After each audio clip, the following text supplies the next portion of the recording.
नमस्कार. लक्षवेधीमध्ये आपल्या सगळ्यांचं स्वागत. मी प्रसाद काथे. भोंदूबाबा अशोक खरातच्या बाबतीत रोज काही ना काहीतरी नवीन नवीन कानावर पडतंय. आज काय तर म्हणे त्यानं तुर्कीचा मध पौरुष वाढवणारं औषध म्हणून विकला. आज काय म्हणे तर त्याच्याकडून महिलांना छेडछाडीच्या प्रकरणामध्ये संख्या वाढत गेली. आज काय म्हणे तर त्यानं जमीन लुटण्याच्यासाठी माणसांना मारायचा सुद्धा मागे पुढे पाहिलं नाही. एक ना अनेक कहाण्या आहेत. या सगळ्या प्रकरणात त्याच्याकडून माहिती मिळतीये ती म्हणजे एका अशा जाळ्याची, अशा नेक्ससची, ज्याच्यामध्ये केवळ महिला नाही आहेत, केवळ पीडिता म्हणून महिला नाही आहेत, तर राजकारणी आहेत, सनदी अधिकारी आहेत आणि याच्याही पलीकडे जाऊन अनेक बडी धेंड आहेत. ही सगळी गोष्ट एका रोगट समाजाची ओळख आहे आणि याच पद्धतीची घटना यापूर्वी उघड आली आहे. 2005 मध्येच एका जबाबदार माध्यमानं अशोक खरातच्या अनेक कहाण्या समोर आणल्या. मात्र 2005 पासून 2026 आलं तरी त्याला कुणीही हात लावू शकलं नव्हतं. असं अशोक खरातचं काय आहे हा भाग चर्चेचा आहे, तो वेगळा आहे, त्याच्यावर वेगळी चर्चा होऊ शकते. पण आजच्या घडीला सर्वाधिक मागणी जर कुठली होत असेल तर अशोक खरातला फाशीच द्यायला हवी. भारतीय न्यायिक संहितेच्या माध्यमातून अशा प्रकारची फाशी दिली जाऊ शकते का हा मुद्दा कायदेशीर दृष्ट्या तपासून पाहायला हवा. पण त्याच्या जोडीला आधी एकदा आपण पटकन पाहू महाराष्ट्राचे मुख्यमंत्री या प्रकरणामध्ये काय भूमिका घेत आहेत. आतापर्यंत महाराष्ट्र पोलिसांनी 6 पीडित महिलांना निष्पन्न करून त्यांचे 5 पीडित त्यापैकी 5 पीडित महिलांच्या जबाबावरून 5 गुन्हे व 1 साक्षीदाराच्या जबाबावरून त्याच्या पत्नीविषयी घडलेल्या प्रकाराबाबत 1 गुन्हा असे 6 गुन्हे नोंद केले आहेत. या दाखल गुन्ह्यात आरोपी अशोक खरात याला अटक करून 24/3/2026 पर्यंत पोलीस कोठडी मिळाली आहे. या संपूर्ण प्रकरणात आज पवेतो एकूण 8 गुन्हे दाखल आहेत. या 8 गुन्ह्यांपैकी 7 गुन्हे SIT कडे तपासात आहेत. 1 गुन्हा क्राईम युनिट क्रमांक 1 नाशिक शहर यांच्याकडे तपासात आहे.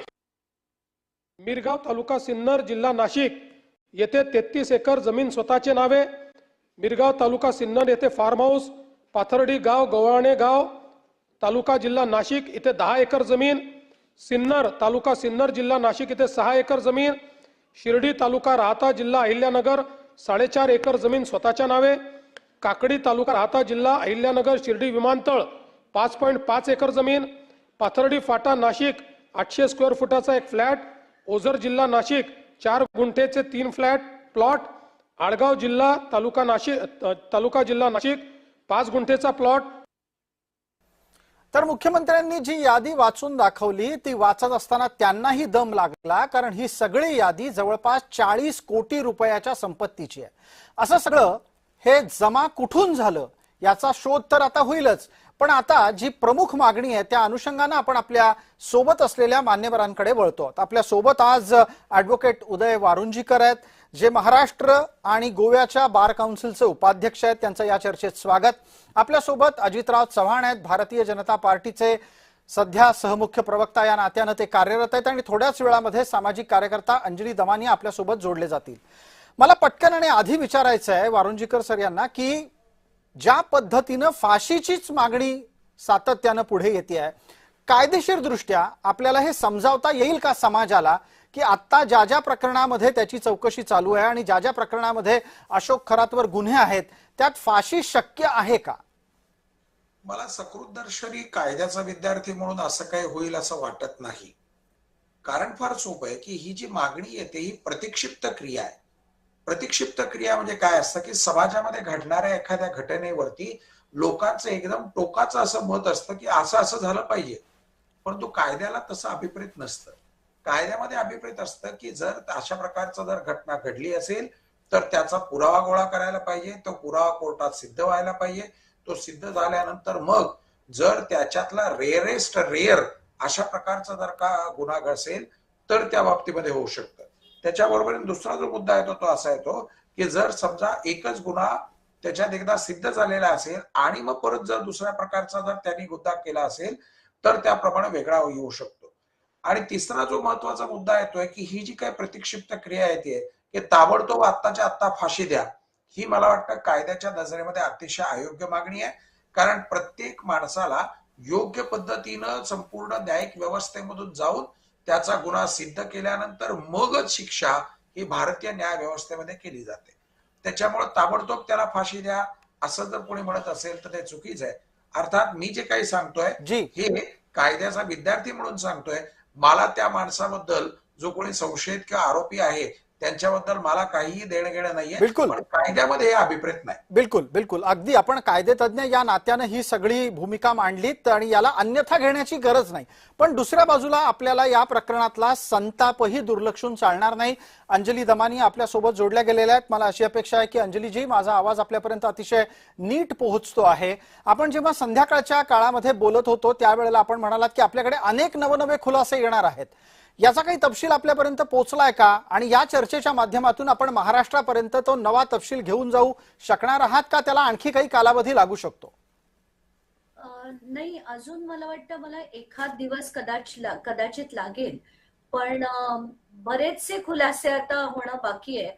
आणि मला असं वाटतं की आत्ताच्या घटनेला जसं म्हणाले आपले ऍडव्होकेट वारुंजीकर म्हणाले की लोकांची मागणी नक्कीच भावनिक असते, पण कायद्याला धरून जे करायला लागतं तेच फक्त करता येतं.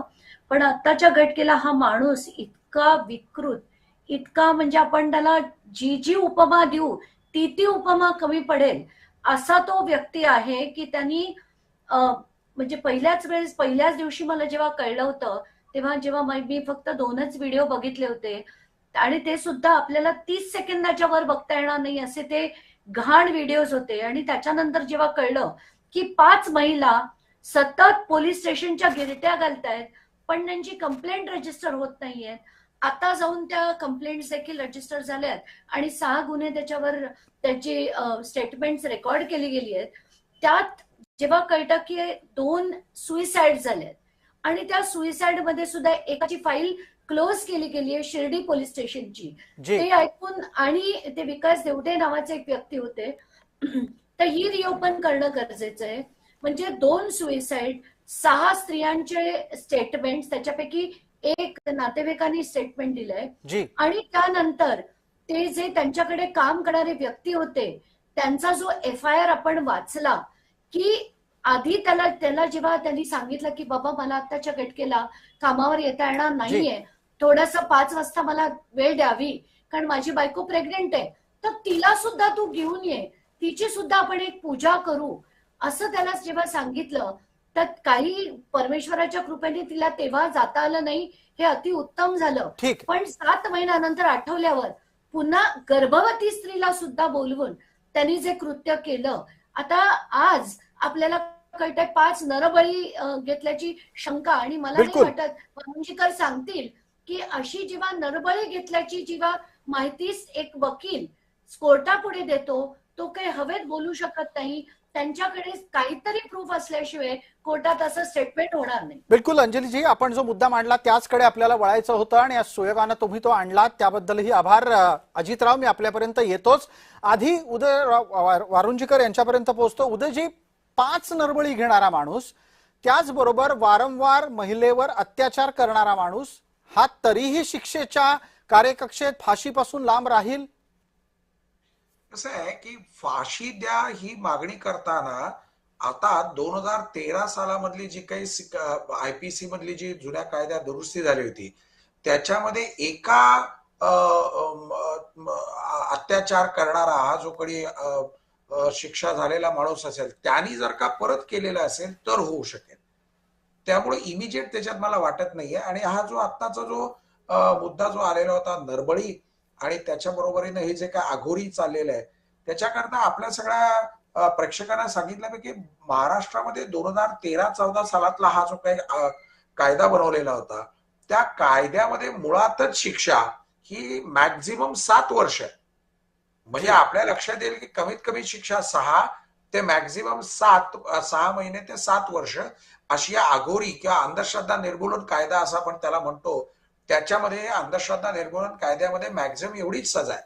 त्यामुळे उरला कुठला कायदा तर उरला मग जनरल कायदा ज्याला आपण इंडियन पिनल कोड जुन्या भाषेतला आणि आता नवीन कायदा. त्यामुळे त्या सगळ्यामध्ये जरी बघितलं तर देखील आत्ताच्या परिस्थितीमध्ये फाशीची मागणी ही खूपच लवकर आपले प्रेक्षक करतायत असं मला वाटतं. यामधला एक विषय आहे तो सामाजिक संतापाचा आहे आणि ती त्या संतापातून मगाशी आपण म्हणालात त्याप्रमाणे प्रतिक्षिप्त क्रियेतून येणारी मागणी आहे. त्या भावनेचा आदर 100% आपल्याला ठेवायचा आहेच, पण त्याचबरोबर कायद्याच्या कसोटीवर या गोष्टी तपासण्याच्या हेतून आपण ही चर्चा करतो आहोत. आता या चर्चेला एका पुढच्या टप्प्यात नेतो आणि अजितराव आपल्यापर्यंत येतो. अजितराव, एक नवा तपशील सगळ्यांपर्यंत पोहोचला, तो तुमच्याही पर्यंत 100% पोहोचला असेलच. पहिला मुद्दा इथे काय आहे, जो मी प्रस्तावनेत सुद्धा मांडला, की हे प्रकरण आजचं नाही, 2005च्या जवळपास पण यावर प्रकाश टाकण्याचा प्रयत्न झालेला होता. हे इतकंच नाही तर सुदैवानं केवळ आणि केवळ आत्ताच्या काळामध्ये एका आमदारापर्यंत पीडिता पोचते. तो आमदार पोलिसांकडे जायच्या ऐवजी, पीडितेला न्याय द्यायला मिळवायच्या ऐवजी तो परत त्या बाबाकडेच जातो आणि भोंदू बाबाला जाऊन सगळी हकीकत सांगतो. दुसऱ्या आमदाराकडे विषय पोहोचतो आणि तो तिथून मुख्यमंत्र्यांकडे जातो, म्हणून हे सगळं उघड होतं. आता मला सांगा, हे जर समजा थोडी परिस्थिती उलटली असती तर काय झालं असतं?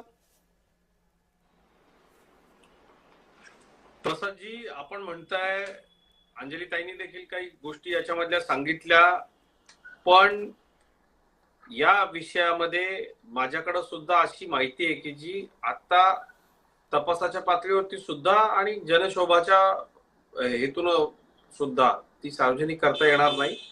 आपण जबाबदार लोक आहोत आणि माझे नेते आदरणीय देवेंद्र फडणवीस साहेबांनी या विषयामध्ये अतिशय संवेदनशीलपणे, तितक्याच आपण ज्याला म्हणूया की ज्या ज्या अधिकाऱ्यांनी याच्यामध्ये अतिशय महत्वाची कामगिरी केली त्या अधिकाऱ्यांचंही मी कौतुक करतो. इतका घाणेरडा, विकृत, माणुसकीला काळीमा फासणारा आणि याला माणूस म्हणता येणार नाही अशा या नराधम अशोक खरातच्या कृत्यांची माहिती माननीय मुख्यमंत्र्यांना मिळाल्यानंतर खरं तर पोलिसांनीच हा सगळा प्रकार उघडकीला आणलेला आहे. याच्या पूर्वी निश्चितपणे या भोंदू बाबाच्या विरोधामध्ये काही पत्रकारांनी पुढे येऊन हे प्रकार उघडकीला आणण्याचा प्रयत्न केला, काही इतर मंडळी बोलले, परंतु त्याची एकूण सगळं जे नेक्सस आहे, नेटवर्क आहे, ते इतकं सगळं भयानक होतं की तो हे सगळं दडपून टाकायला. आणि लोकांना चीडही काय माहितीये का, की त्या एका वेब सिरीज मधलं वाक्य आहे, कभी कभी लगता है साला आपणच भगवान आहे. अशा पद्धतीचा एक गैरसमज या बाबाला झाला होता आणि आपण काहीही करू शकतो आपल्या. पण मला अजितराव आपल्याला एक प्रश्न विचारायचा आहे. तुम्ही आता सामाजिक आयुष्यामध्ये आलेला आहात, सार्वजनिक जीवनामध्ये जगत असताना आपण जनतेप्रती उत्तरदायी आहोत हे विसरून जातात का लोक? हा प्रश्न आहे. कारण कोण त्याच्याकडे जात नव्हतं हो, भले भले त्याच्याकडे जात होते, भल्या भल्यांचे त्याच्याबरोबर फोटो आहेत. ही सगळी माणसं आज समाजामध्ये उजळ माथ्यानं फिरतायत. या सगळ्यांचे फोटो असतात या अशोक खरातच्या बरोबर. कुणी त्याला हार घालत असतं, कुणी त्याच्या पायावर डोकं ठेवत असतं, कुणी त्याला धरणातलं पाणी देत असतं. राजकारणी काय विसरतायत जेणेकरून ते असं वागतायत आणि याच्याबद्दल त्यांना आत्मपरीक्षणाची गरज नाही का? 100% आहे. राजकारणीच नाही तर अधिकारी असतील. आणि दुसरा एक विषय प्रसाद सर, की या समाजामधले जे मध्यस्थ आहेत, म्हणजे जे वेगवेगळी कामं करून देतो म्हणून राजकारणी असतील, अधिकारी असतील, यांच्या सगळ्यांकडे गिरट्या घालत असतात. परदेशी गाड्या, महागड्या वस्तू या त्यांना बिनकामाच्या गिफ्ट देत असतात आणि त्यांच्याकडनं नको नको ते फायदे उकळत असतात. या सगळ्या मंडळींचा हा बाबा होता. माझ्या घरापासून काही फुटांवरती त्याचा बंगला आहे, माझ्या ऑफिसच्या बाजूलाच त्याचं ऑफिस आहे. इतक्या वर्षात मी कधी त्याच्याकडे गेलो नाही, त्याचा मोबाईल नंबर सुद्धा सध्या माझ्याकडे नाहीये. यातनं आपण एक लक्षात घ्या की जे लोक काही गोष्टींमध्ये असे लिप्त आहेत, भ्रष्टाचारामध्ये लिप्त आहेत किंवा चुकीच्या गोष्टींमध्ये लिप्त आहेत किंवा ज्यांना खूप पैसा कमावल्यामुळे असुरक्षितता आलेली आहे, असेच लोक या बाबाकडे जात होते. आणि अपवाद याला समाजामधल्या आमच्या काही माता भगिनी की ज्या श्रद्धेपोटी, खरं तर हा कुठलाही धार्मिक अधिकारी नाही, काही नाही, धर्माच्या नावाखाली सुद्धा यांनी फसवणूकच केलेली आहे. काही भगिनी ज्या आपल्या अडीअडचणी घेऊन त्याच्याकडे जात होत्या त्यांना शिकार यांनी केला, म्हणून हा सोडण्याच्या लायकीचा नाही. आणि मी आपल्याला जबाबदारीनं सांगतो, नाशिक पोलिसांनी याच्या बाबतीमध्ये ज्या आमच्या भगिनी होत्या त्यांचं समुपदेशन केलं, त्यांना धीर दिला, सांगितलं आपण गुन्हा दाखल करा. नाशिक पोलीस आपल्या पाठीशी आहेत. वेगवेगळ्या लोकांना ज्यांना हवं होतं त्यांना संरक्षण दिलं. आणि विशेष म्हणजे हा परदेशात पळून जाऊ नये याकरता एक त्याला लुकआउट नोटीस शिर्डीच्या एका प्रकरणामध्ये त्याला आरोपी करून देण्यात आली होती. पोलिसांनी ठरवून व्यवस्थित या अशोक खराचा. ठीक आहे, पण याच्यामध्ये पोलिसांच्या पाठीशी सरकार उभं राहिलं म्हणून हे होऊ शकलं, हे नाकारता येणार नाही. मला अंजली दमानिया यांच्यापर्यंत पोहोचायचं आहे. अंजलीजी, या सगळ्या प्रकरणामध्ये एक मुद्दा उपस्थित राहतो आणखी, की महिला बळी का पडतात? नाही, आता आपण जर ती एक FIR होती ना, त्याचा जर आपण बघितलं की तो माणूस त्याच्याकडे काम करायचा, त्यांनी काय म्हटलंय त्या FIR मध्ये माहितीये की यांच्याकडे मोठी बडी बडी मंडळी यायची, राजकारणी यायचे, त्यामुळे मला विश्वास बसला की हे कदाचित खरे असतील. आणि एक्झॅक्टली हेच होतं. आता जर महिलांना कळेल की बाबा महिला आयोगाच्या अध्यक्षा हे या समितीवर आहेत आणि जर अशी लोक यांच्या समितीवर असली तर कुठलीही महिला काय म्हणेल की बाबा महिला आयोगाच्या अध्यक्षा यांच्या समितीवर आहेत, त्यामुळे हा चांगलाच असणार, वाईट असण्याचं पॉसिबल म्हणजे काही नाहीच आहे. आणि काही झालं तरी या आहेतच आपल्या पाठराखण करायला, त्यामुळे कोणाचाही विश्वास अशा माणसावर बसेल आणि म्हणूनच त्यांनी ही अशी पदं जी आहेत ती किरापतीसारखी वाटली. आणि बिलकुल अंजलीजी, याच्यातला एक मुद्दा जो मगाशी थोड्या वेळापूर्वी अजितरावांपर्यंत आपण घेऊन गेलो होतो, मला वाटतं त्यावर तुमचा एक प्रकाश तुमच्या भूमिकेतून आला पाहिजे आणि त्याचबरोबर थोड्या वेळाच आपण उदयराव वारुंजीकर यांच्यापर्यंतही पोहोचू. मला सांगा, एका आमदाराला पीडित जाऊन सांगते आणि तो आमदार त्या पीडितेला न्याय द्यायच्या ऐवजी त्या बाबाकडेच जातो, हे प्रकरण संतापजनकच म्हणायला लागेल. नाही, आणि एकदा नाही, असं अनेक केसेसमध्ये मी तुम्हाला तेच सांगतेय की पहिलं तर 5 पीडितांनी त्यांनी कितीतरी वेळा गिरट्या घातल्या पोलीस स्टेशनच्या, पण ते घ्यायला तयार नव्हते आणि कंप्लेंट सुद्धा घेत नव्हते, कारण त्यांच्यावर वरनं राजकीय दबाव होता. मग तो कोणाचा होता राजकीय दबाव? कारण सगळेच राजकारणी त्यांच्याकडे जाणार होते आणि महिला आयोगाच्या अध्यक्षा यांच्या तर पॅनलवरच होत्या. त्यामुळे कुठेतरी मला असं वाटतं की दबाव तंत्र जे होतं या राजकारण्यांचं, जे वरून फोन केले जातात, याच्याचमुळे त्यांना न्याय मिळत नाही. आणि जसं मी तुम्हाला म्हटलं, विकास दिवटे नावाचा जो एक शिर्डी पोलीस स्टेशनला आजही ती केस बंद करण्यात आली आहे, ती रिओपन होणं गरजेचं आहे. कारण हे जे सगळे वर्ग दबाव आणून सगळं बंद केलं जातं, म्हणूनच ही अशोक खरातसारखी माणसं इतकी मोठी होतात. बिलकुल. उदयराव वारुंजीकर यांच्यापर्यंत पोहोचण्यापूर्वी मला काही मुद्द्यांच्या आधारे आधी एकदा अजित चव्हाण यांच्याकडून माहिती लागेल, ती म्हणजे अशी की हे सगळं प्रकरण आज उघडकीस आलंय असं नाही. 6 दिवसांची कोठडी आज संपून आणखी 5 दिवसांची कोठडी सुरू झाली, म्हणजे जवळपास एक 15 दिवस आधी सुरू झालं, अशातलाही भाग नाहीये. हे बऱ्यापैकी आधी सत्तेतल्या लोकांना ठाऊक होतं आणि म्हणूनच एक काँग्रेस तुम्हाला थेट प्रश्न विचारते, अजितराव त्याचं उत्तर द्या. हे सगळं इतके दिवस जर समजा सत्ताधारी म्हणून तुम्हाला ठाऊक होतं, तर मग तुम्ही इतके दिवस यावर का बसून होतात?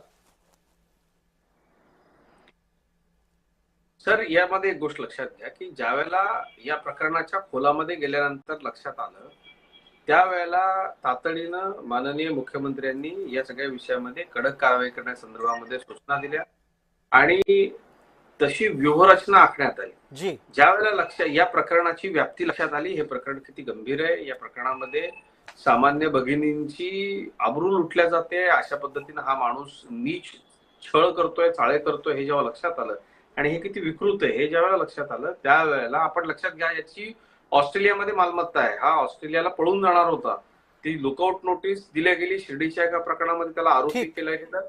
आमच्या पोलिसांनी, पण मग अजितराव याचा खुलासा लागेल, तुम्हाला सांगावं लागेल. जो प्रश्न काँग्रेस विचारतीये त्या अनुषंगानेच हा मुद्दा उपस्थित होतो की वेळ साधून प्रकरण बाहेर आलंय का?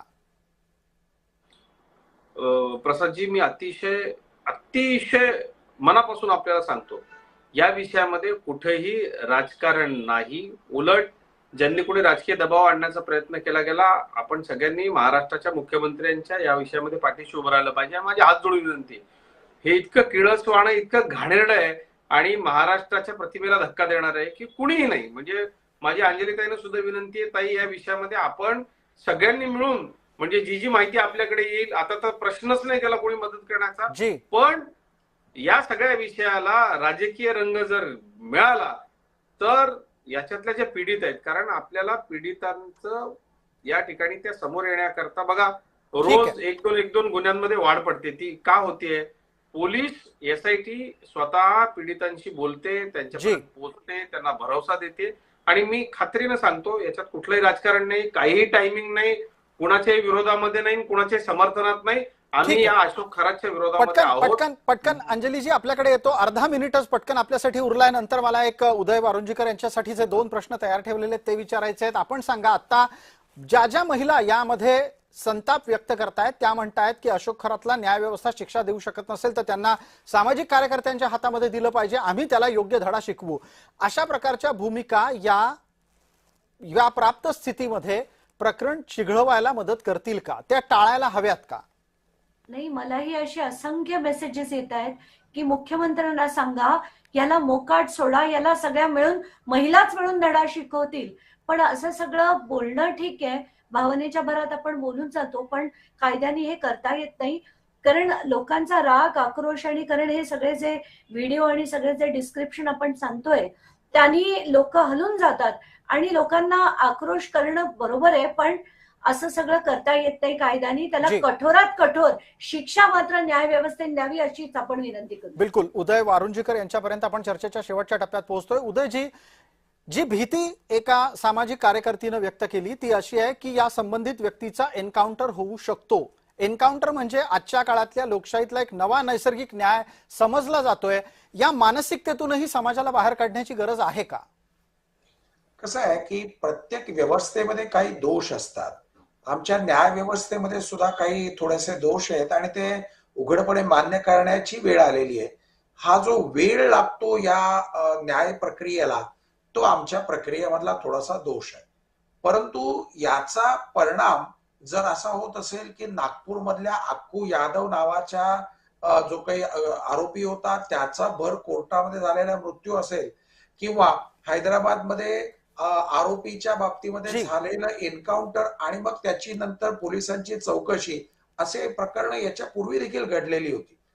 पण म्हणून हे लक्षात ठेवलं गेलं पाहिजे की आमच्या या न्याय व्यवस्थेमध्ये काही जे थोडेसे दोष आहेत ते जर सुधारले तर हा जो काही लोकांच्या मनामध्ये जो एक प्रश्न येतो जी. की याला कधी शिक्षा होणार, कधी हे सगळं प्रकरण चालणार, कधी पुरावे येणार आणि कधी आम्हाला न्याय मिळणार, या बाबतीमधली जी काही शंका येते त्यांना आम्हाला सांगितलं पाहिजे ठीक. की जलद, सुलभ आणि स्वस्त न्याय याचा प्रयत्न जरी केला तरी देखील हे क्रिमिनल बाजूचं म्हणजे फौजदारी बाजूचं प्रकरण आहे. ठीक आहे. त्याच्यामुळं मग याच निमित्तानं जाता जाता एका आणखी गोष्टीचाही खुलासा आपण करा कायद्याचे अभ्यासक या नात्यानं, की आता ज्या पद्धतीची कलमं लागतायत आणि जे गुन्हे सरकारी वकील मांडतायत ते पाहता संबंधित व्यक्तीला, मगाशी तुम्ही 7 वर्ष जास्तीत जास्त म्हणाला होतात, यापेक्षा वाढीव किती शिक्षा होऊ शकते?